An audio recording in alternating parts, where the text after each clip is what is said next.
Hi friends, हम लोग पहले क्लास में पढ़ चुके हैं। क्वेश्चन टैग आप लोग के लिए स्टार्ट कर चुके हैं। ये अब मेरा सेकंड क्लास है और क्वेश्चन टैग बहुत ज़्यादा नहीं है और क्वेश्चन टैग से क्वेश्चन भी एक आते हैं। अगर एग्ज़ाम कॉम्पिटिटिव एग्ज़ाम की बात करें तो उसमें भी एक या दो आते हैं और बहुत सिंपल होती है क्वेश्चन टैग। अगर आपको टेंस क्लियर है तो सब चीज़ क्लियर है। कहने का मतलब कि हर चीज़ का जो रूट का अगर बात करें तो रूट जैसा कि पेड़ के लिए जो उपयोगी होता है, यानी कि जो भी है रूट पर, अगर रूट यानी कि आपका जड़ बहुत कमज़ोर है तो क्या होता है, पेड़ गिर जाती है। और जड़ मजबूत है तो कितना भी आंधी तूफान आए कोई फर्क नहीं पड़ता है। तो ठीक उसी प्रकार आपका अगर टेंस बेहतरीन है तो आपको कोई चैप्टर में इंग्लिश का दिक्कत नहीं होगा। अगर अभी तक आप लोग टेंस स्ट्रक्चर बनाना नहीं सीखे हैं, पहचानना नहीं सीखे हैं, तो आपके लिए स्पेशल से वीडियो बना दिया। प्लेलिस्ट में जाइएगा मेरे channel the best classes for you में, और जाकर मेरे प्लेलिस्ट पे जाइएगा। प्लेलिस्ट पे जाकर टाइम एंड टेंस के नाम से बना दिए हैं आप लोगों के लिए एक प्लेलिस्ट, उसी में जाइए और उसी में देखिए, अच्छे से समझिए कि कैसे स्ट्रक्चर बनाया जाता है, क्यों बनाया जाता है। उसमें पूरा एक्सप्लेन किया हुआ है बेहतरीन ढंग से। हम लोग क्वेश्चन टैग चल रहे थे और क्वेश्चन टैग में अब आगे देखते हैं क्या होता है। कल हमने आप लोग को कॉन्ट्रैक्टेड फॉर्म बता दिए थे कि कैसे कोई चीज़ का कॉन्ट्रैक्टेड फॉर्म, जैसे में हम बताए थे 2-4 वो जो स्पेशल था जिसको याद करना पड़ेगा। जैसे एम प्लस नोट बराबर आरंट बताए थे, और क्या बताए थे, सेल नोट तो सांट बताए थे, और विल नोट को क्या बताए थे, ओंट बता दिए थे। तो ये कुछ होते अलग टाइप के, इनको याद करना पड़ता है। बाकी सब हैव नोट है, once, has not, hasn't, would not, wouldn't, can not, can not, can't, will not, won't हो जाएगा। तो ये सब तो खैर सिंपल था, लेकिन जो था तो आई होप कि आप लोग याद करके आए होंगे। आज हम देखते हैं आप लोग को ये आपका क्वेश्चन टैग बनाने के 2-3 नियम बताए थे। सबसे पहला नियम कि यदि वाक्य जिस टेंस में रहता है, यदि वाक्य जिस टेंस में रहता है, यानी कि वाक्य जिस टेंस में रहता है, क्या वाक्य जिस टेंस में रहता है, हम लोग क्वेश्चन टैग उसी टेंस में बनाते हैं। क्वेश्चन टैग क्या बनाते हैं, उसी टेंस में बनाते हैं। दूसरा नियम क्या बताते हैं, यदि वाक्य पॉजिटिव हो तो क्वेश्चन टैग निगेटिव होगा, अगर निगेटिव हो तो पॉजिटिव होगा। इसके बाद क्या बताते हैं, इसमें हमेशा प्रोनाउन का फॉर्म लिखाया जाता है और वर्ब भी सेम रहता है, यानी कि हमेशा प्रोनाउन के फॉर्म, यानी कि नाउन है राम, राधा, सीता, गीता, तो ये नहीं कि राम, सीता, राधा, गीता यही लिखेंगे। इसका क्या लिखेंगे, इसका प्रोनाउन का प्रयोग हम लोग कर देंगे। ये सब आप लोग देख लिए थे। और इसके बाद आप लोग को क्या एक और बताए थे नियम, वो क्या नियम था कि इसमें हमेशा क्या होता है, इस तरफ लिखिएगा तो ये जो पहला सब्जेक्ट के रूप में आया प्रोनाउन, उसी को हम लोग अंतिम में लिखते हैं और पॉजिटिव निगेटिव का मामला सुलट गया।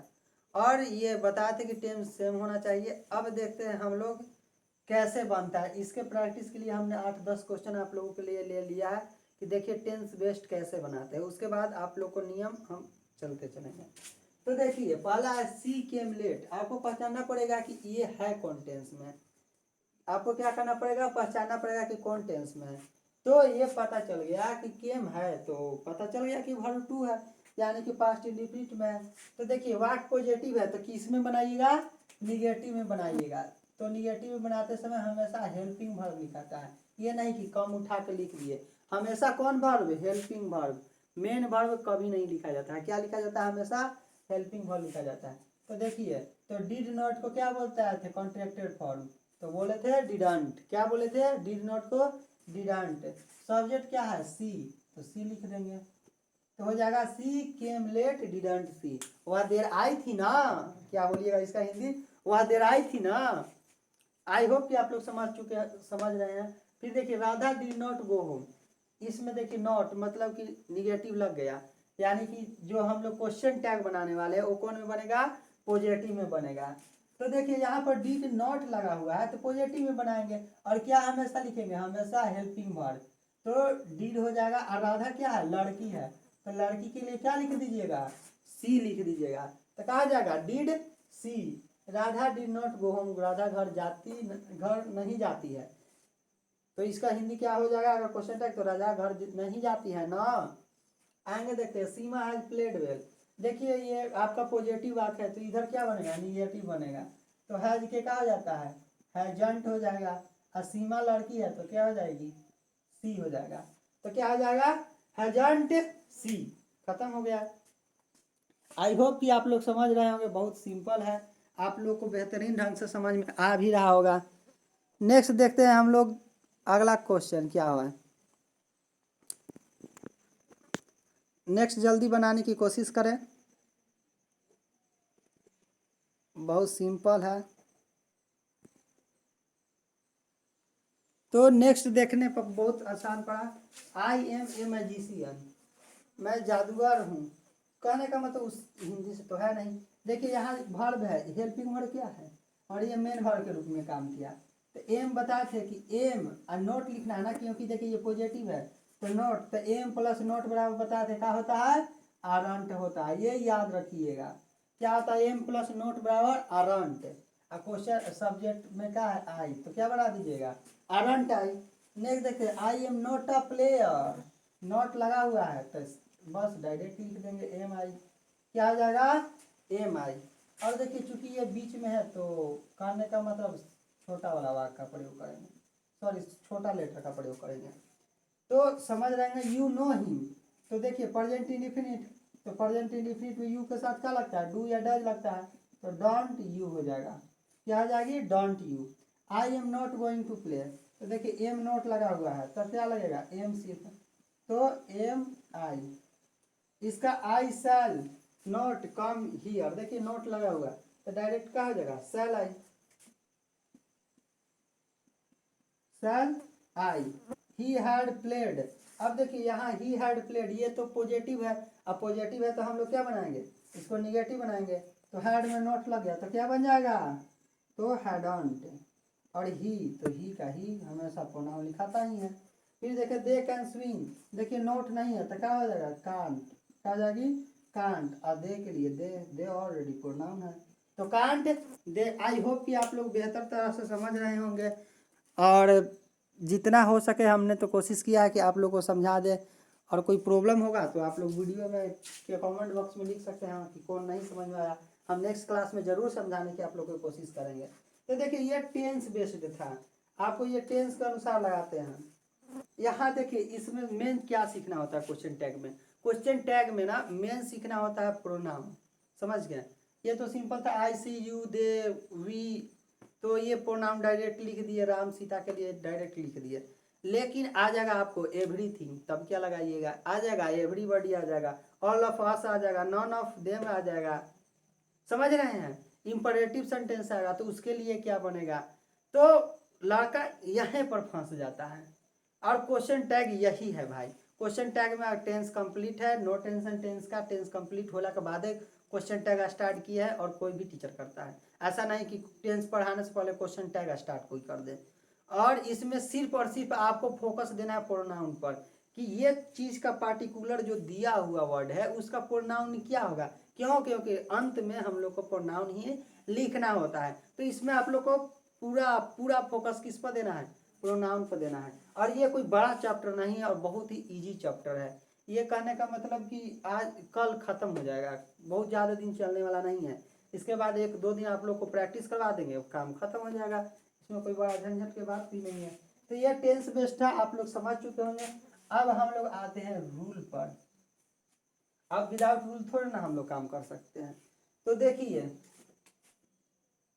यदि अंग्रेजी वाक्य में सब्जेक्ट के, यदि अंग्रेजी वाक्य में सब्जेक्ट के रूप में इवरी रहे, सम रहे, एनी रहे, नो रहे, क्या रहे, ये सब रहेगा, एवरी, सम, नो, एनी, ये सब रहेगा।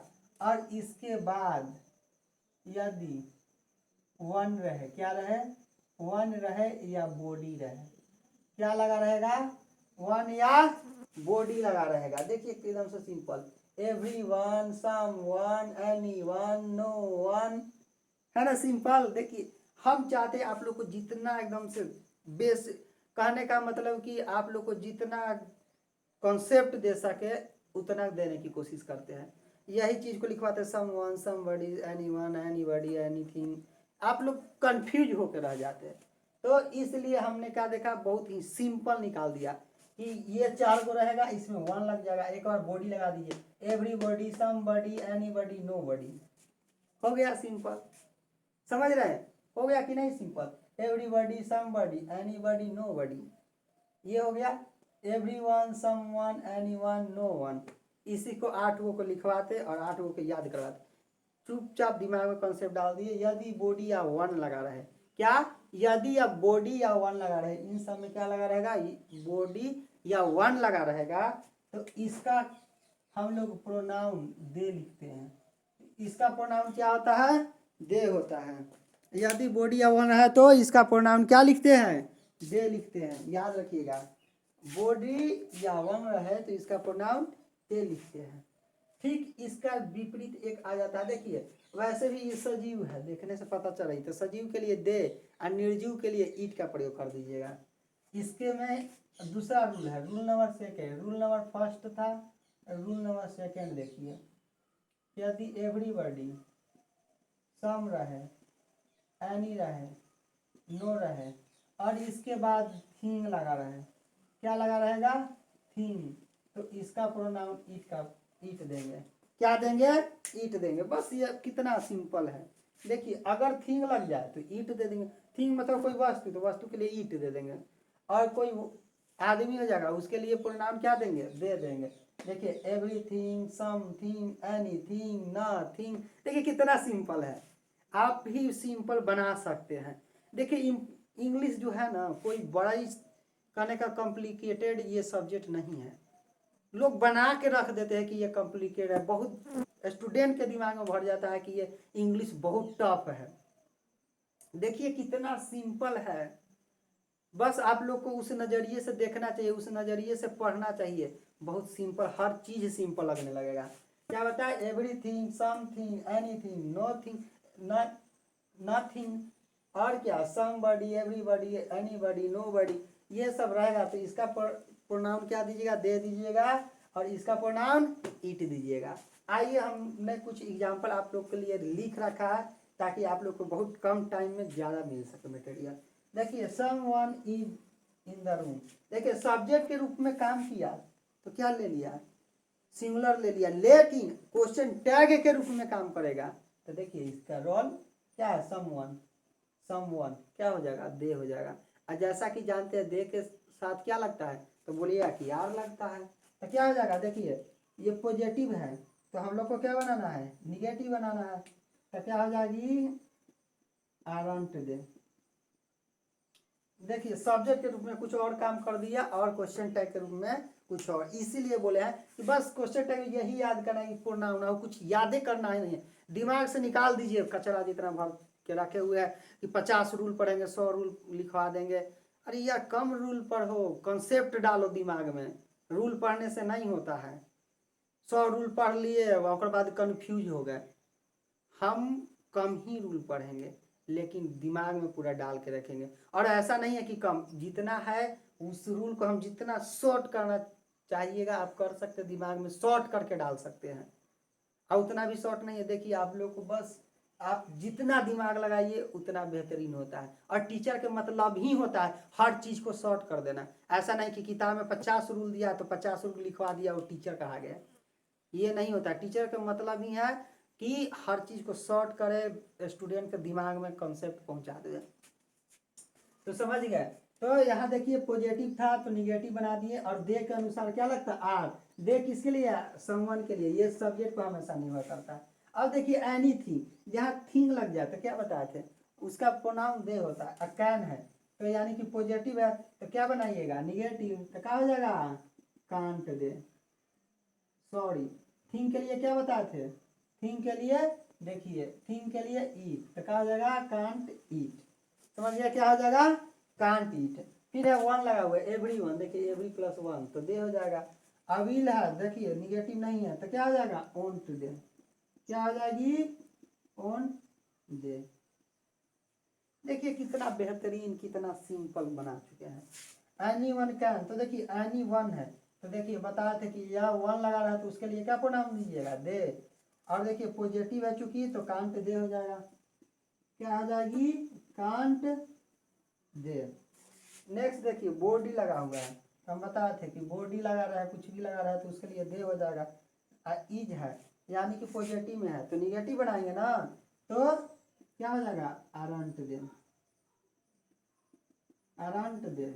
इसीलिए रखते हैं क्वेश्चन टैग का हम स्पेशल नाम दिया है एंटी, यानी कि ई पार्टी प्लस तो ई पार्टी माइनस, ई पार्टी माइनस तो इस तरफ प्लस, इसी को एंटी बोलते हैं। और लास्ट में एंटी जुटा भी रहता है, इसलिए अलग से हमने कुछ विशेष नाम रखा है। आई होप यहाँ तक आप लोग समझ चुके होंगे। ये रूल लिख सकते हैं, जो भी है मेरे कंपटीशन वाले भाई बंधु ये लिख सकते हैं। देखिए कितना सिंपल है कि इन सब के साथ वन या बॉडी लगा रहे तो उसका प्रोनाउन दे लिखते हैं, और every some any one plus thing रहे तो हम लोग उसका प्रोनाउन इट लिखते हैं। आई होप कि यहाँ तक सभी लोग की क्लियर हो चुकी होगी। हम लोग अगर यहाँ तक सबको क्लियर हो गया तो नेक्स्ट रूल चलते हैं। बस ध्यान से समझने की जरूरत है, इसमें कोई ज़्यादा टफ नहीं आता है। आई होप कि आप लोग समझ रहे होंगे बेहतरीन तरीके से। अब हम लोग कुछ नए रूल देखते हैं। चलिए तो देखा जाए। यदि सब्जेक्ट के रूप में रूल लिखिएगा तो लिख लीजिए, यदि सब्जेक्ट के रूप में दिस रहे, डैट रहे, क्या रहेगा, दिस रहेगा, डैट रहेगा, क्या रहेगा, दिस रहेगा, डैट रहे तो इन सब का प्रोनाउन इट लिखते हैं। इन सब का प्रोनाउन क्या लिखते हैं, इट लिखते हैं। क्या लिखते हैं, इट लिखते हैं। यदि सब्जेक्ट के रूप में दिस रहे, डैट रहे तो इनका प्रोनाउन इट लिखते हैं। क्या लिखते हैं, इसका प्रोनाउन इट लिखते हैं। और यदि सब्जेक्ट के रूप में इसका दिस का प्लुरल क्या होगा, तो बोलिएगा कि दोज होगा, दीज हो जाता है। दिस के प्लुरल दीज और डैट के प्लुरल दोज। तो यदि सब्जेक्ट के रूप में दीज दोज रहे तो इसका प्रोनाउन दे हो जाता है। तो इसका प्रोनाउन क्या हो जाती है, दे हो जाता है। क्या हो जाता है, दे हो जाता है। और यदि वन रहे तो वन का हम लोग वन ही छोड़ देते हैं। क्या, वन का हम लोग वन ही छोड़ देते हैं। तो लिखिए, यदि सब्जेक्ट के रूप में दिस या डैट रहे तो उसका प्रोनाउन इट लिखते हैं। यदि सब्जेक्ट के रूप में दीज या दोज रहे तो उसका प्रोनाउन दे लिखते हैं। यदि सब्जेक्ट के रूप में वन रहे तो वन ही छोड़ देते हैं। आइए आप लोग को एग्जाम्पल से समझाते हैं। दिस इज माई हैंड, क्या है, दिस इज माई हैंड। अब यहाँ क्वेश्चन टैग हो गया, दैट इज अ डॉल,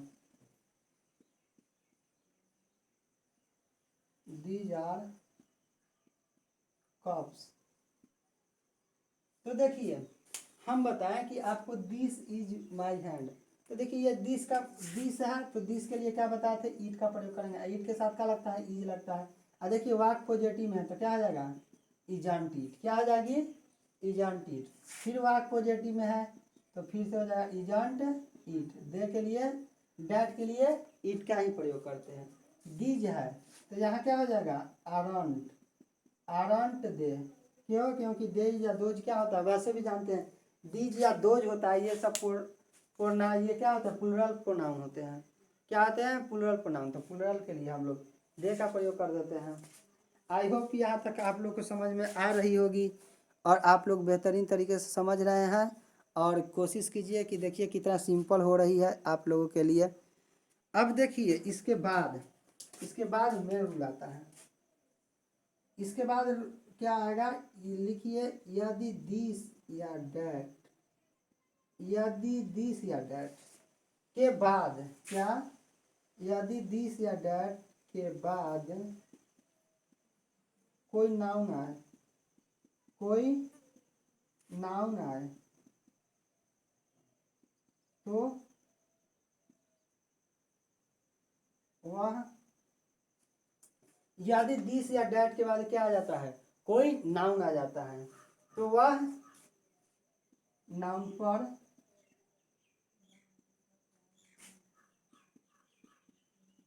निर्भर करता है कि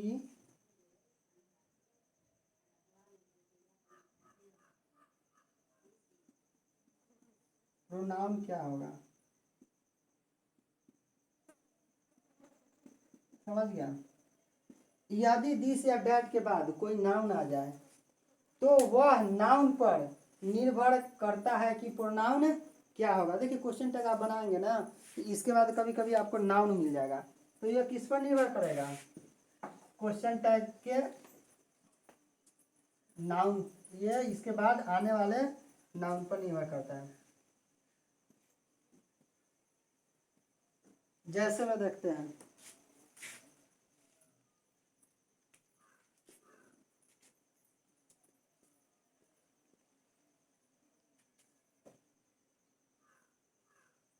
जैसे में देखिए बहुत सिंपल है, आप लोग समझ सकते हैं। देखिए पहले था सिर्फ दिस या डैट, दीज दोज, ये था, तो ये किस पर, दिस डैट के लिए ईट करेंगे, क्योंकि हम जैसा कि जानते हैं ये क्या है, सिंगुलर है।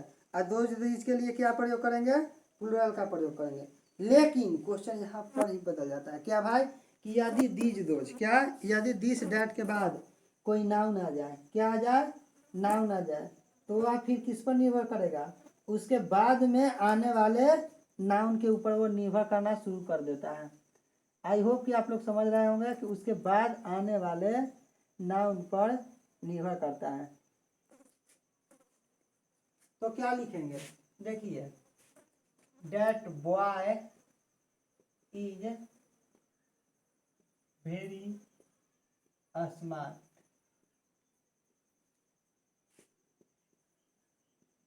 दैट गर्ल इज नॉट अगली। क्या लिखा है, यदि दिस या डैट, या लिख सकते हैं वन, वन के भी बाद आता है, या वन, कैसे, क्या दिस भी रहेगा, डैट भी रहेगा, उसके साथ क्या हो सकती है, वन भी रह सकता है। जैसे में लिखिए one man can do it, one man can do it. I hope, बनाइए जल्दी से, क्या होगा इसका, one man can do it. जल्दी जल्दी बनाने की कोशिश किया जाए, क्या हो गया इसका बनेगा, और लिख दें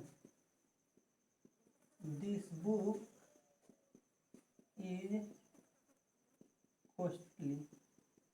चलिए जल्दी से बनाइए, जल्दी जल्दी बनाइए, आप लोगों के लिए 4 क्वेश्चन है, जल्दी से क्वेश्चन बनाया जाए। तो हम लोग देखें, क्या यदि वन दिस या डैट के बाद कोई नाउन आए तो वह नाउन पर निर्भर करता है कि प्रोनाउन क्या होगा। तो देखिए अब दिस डैट का ये सब जो देख रहे हैं ना, इसका कोई वैल्यू नहीं रहा, इसके बाद देखेंगे इसका वैल्यू हो गया। तो देखिए डैट बॉय, तो लड़का है, तो लड़का के लिए ही हो जाएगा, क्या है आपका सेंटेंस पॉजिटिव है तो क्या हो जाएगा, निगेटिव, तो क्या लिखेंगे, इजंट ही। देखिए बदल गया, दिस डैट से कोई लेना देना नहीं हुआ, बस इसके बगल वाला नाउन पर निर्भर कर दिया, तो क्या लिखेंगे, इजंट ही। अब देखिए गर्ल के लिए तो सी हो जाएगा, चूंकि निगेटिव वाक है तो इज हो जाएगा सिर्फ, तो क्या हो जाएगा, इज सी। समझ गए, यहाँ देखिए वन मैन, मैन के लिए फिर से ही लिखेंगे, तो पॉजिटिव है तो निगेटिव, तो क्या लिखिएगा, कांट ही, क्या हो जाएगा, कांट ही। इसके बाद इसमें देखें तो बुक है, तो बुक के लिए ईट का प्रयोग करते हैं, निर्जीव चीज है, और पॉजिटिव है तो क्या लिखेंगे, इजंट ईट, क्या लिखेंगे, इजंट ईट। आई होप कि आप लोग को यहाँ तक समझ में आ चुका होगा कि देखिए इसके बाद ये क्या है, डेमोन्स्ट्रेटिव प्रोनाउन या डिस्ट्रीब्यूटिव प्रोनाउन, इसके बाद आने वाले लिख सकते हैं डेमोन्स्ट्रेटिव प्रोनाउन या डिस्ट्रीब्यूटिव, सॉरी डेमोन्स्ट्रेटिव एग्जेक्टिव या डिस्ट्रीब्यूटिव एग्जेक्टिव के बाद आने वाले नाउन, क्या आने वाले नाउन पर निर्भर करता है कि उसका प्रोनाउन क्या होगा। समझ गए, तो ये था, आज तक इतना ही रखते हैं। आप लोग अच्छे से पढ़िए, अच्छे से समझिए, कल हम नियम करीब करीब ख़त्म ही कर देंगे। तो मिलते हैं आप लोगों को नेक्स्ट क्लास में, तब तक के लिए आप प्रैक्टिस करते रहें। Good bye.